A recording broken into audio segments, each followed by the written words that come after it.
Reproduction in flowering plants. A plant's flowers contain its reproductive cells. Many plants have both male and female sex organs and are hence hermaphrodites. Some of these have separate male and female flowers, while others have both sex organs in the same flower. A few plants, such as poplar trees, have separate sexes. Poplars have male flowers or female flowers, but not both on the same plant. The male sex cells of the flower, the pollen, are produced in the anthers, which are the tips of the stamens. Female sex cells, called eggs, are located in a structure called the ovary, which is at the base of the pistil. Pollination. Pollination is the process by which the pollen is moved from the anther to the female egg cells and fertilizes those cells. In some plants, the pollen can fertilize the eggs in the same flower. However, in many plants, the pollen has to travel to another flower before it can fertilize an egg cell. Wind often carries pollen, such as from ragweed or oak. If you have hay fever, it may well be caused by pollen. Plants that have brilliantly colored flowers, fragrant, and a sugar nectar attract animals to pollinate them. Most pollinators are insects, but bats and hummingbirds also pollinate flowers.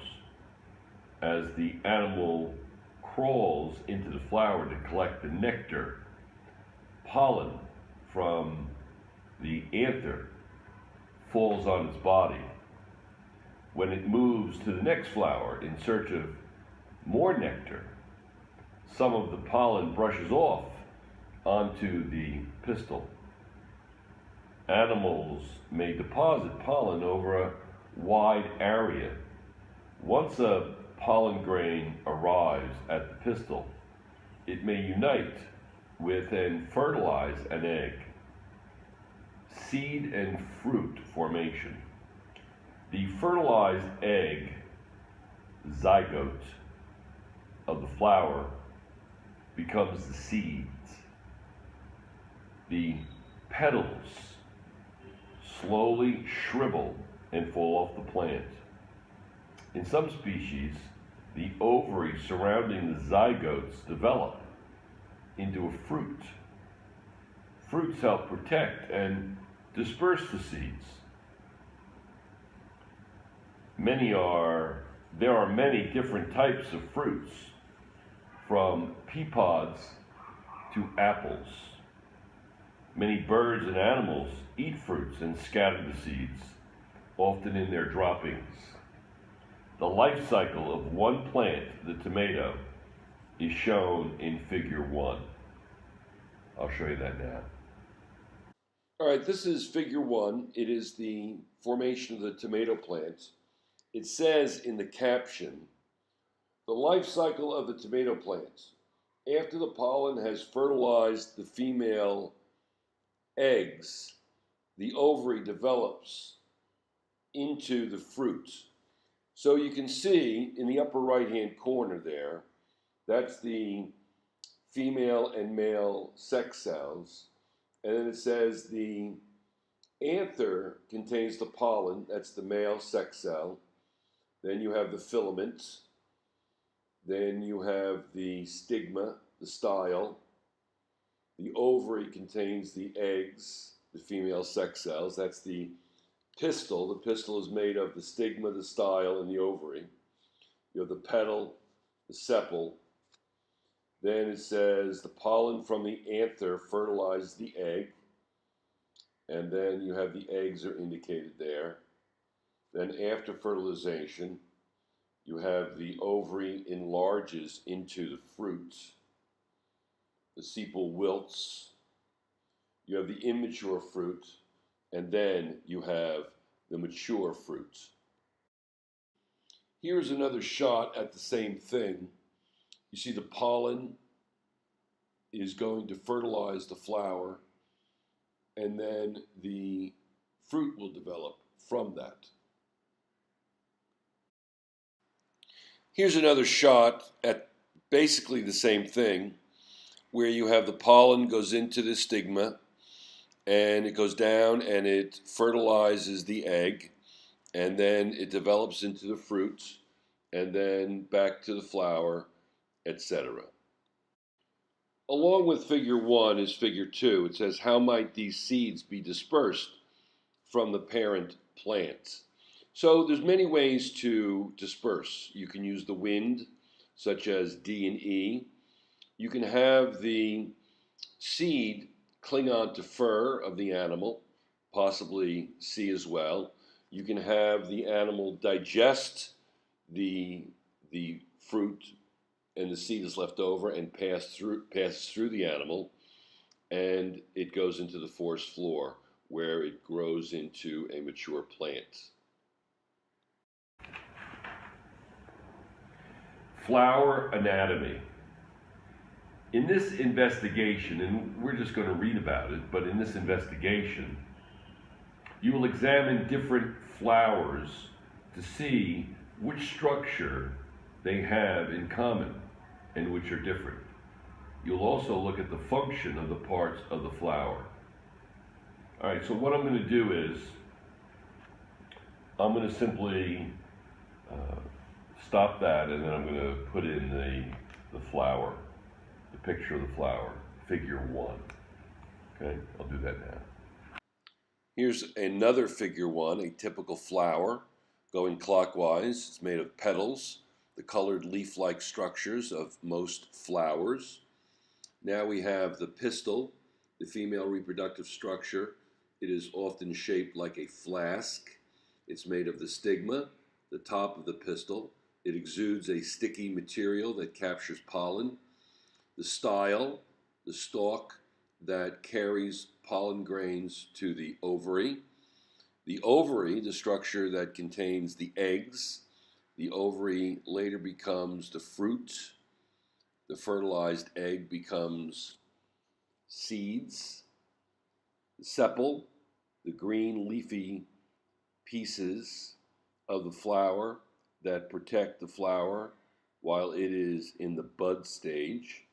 Then we have the stamen, the male reproductive structure of the flower, contains anther and filament. The filament is the long stalk that supports the anther. You have the anther. Pollen grains are produced by the anthers. The pollen grains are the male sex cells, and that is figure 1, a typical flower. Reproduction of plants for food. Imagine your school lunchroom with twice as many people, but the same amount of food. The lunchroom would have 2 problems: the amount of space and the amount of food for each person. The problems facing world agriculture are similar. Approximately 6 billion people inhabit 145 million square kilometers of planet Earth. Scientists estimate that the population will grow to about 10 billion in 50 years. The most dramatic increases will occur in areas already identified as crowded.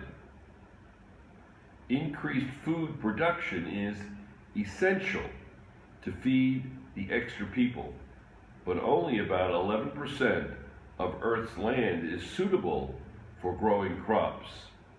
Figure 1, I'll show you that now. Figure 1, of the world's 13.1 billion hectares, only about 1.4 billion hectares can be used for cropland. A hectare is a metric unit, which is a square. It doesn't have to be a square, but it's going to be equivalent to a square 100 meters by 100 meters, which is 10,000 square meters. So it's a replacement actually for the imperial acre. So 1 hectare You can think of it as a square, it's an area, 100 meters by 100 meters. Many experts suggest that technology will probably not be able to increase the area of agricultural land. Unfavorable climate conditions make tundra areas and deserts inappropriate for growing food. Strategies for increasing food production. Selective breeding. Plants with desirable characteristics are identified and crossbred with other plants that have different desirable characteristics.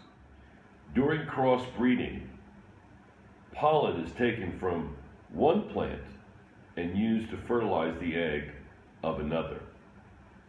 Some of the offspring will have the best characteristics of both parents, but others may have the worst characteristics.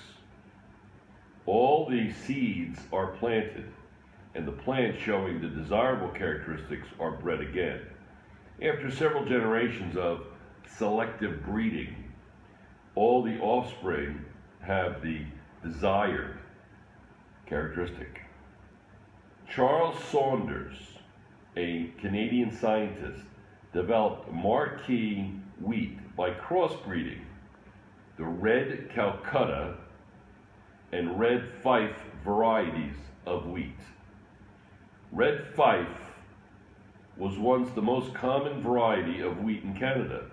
Its hardy qualities were well suited for the Canadian prairie, but it matured slowly and therefore was susceptible to frost damage. Red Calcutta wheat was less hardy and produced poor yields, but developed more quickly. Saunders crossbred the two varieties and selected the offspring that showed the characteristics he wanted. His new variety, Marquis wheat, had the good yields and hardy qualities of red Fife, but matured approximately 2 weeks earlier. Figure 2. I'll show you that now. Figure 2, the Marquis wheat, was developed by crossbreeding red Calcutta and red Fife wheat.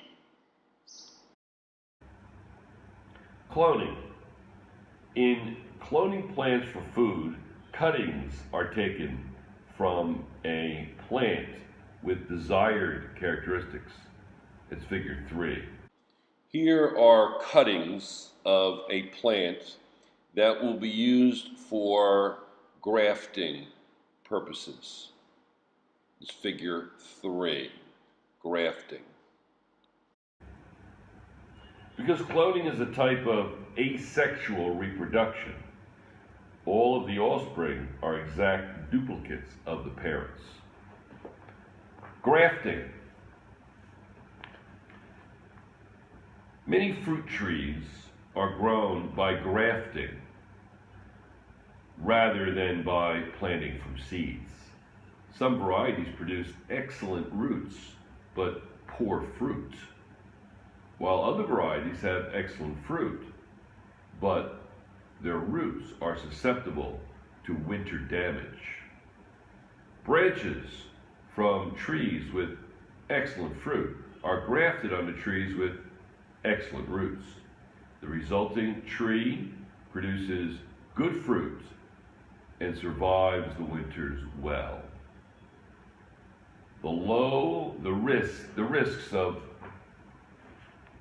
risks of low diversity.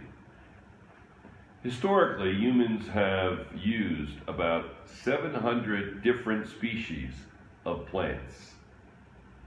Today, we rely heavily on about 20 species.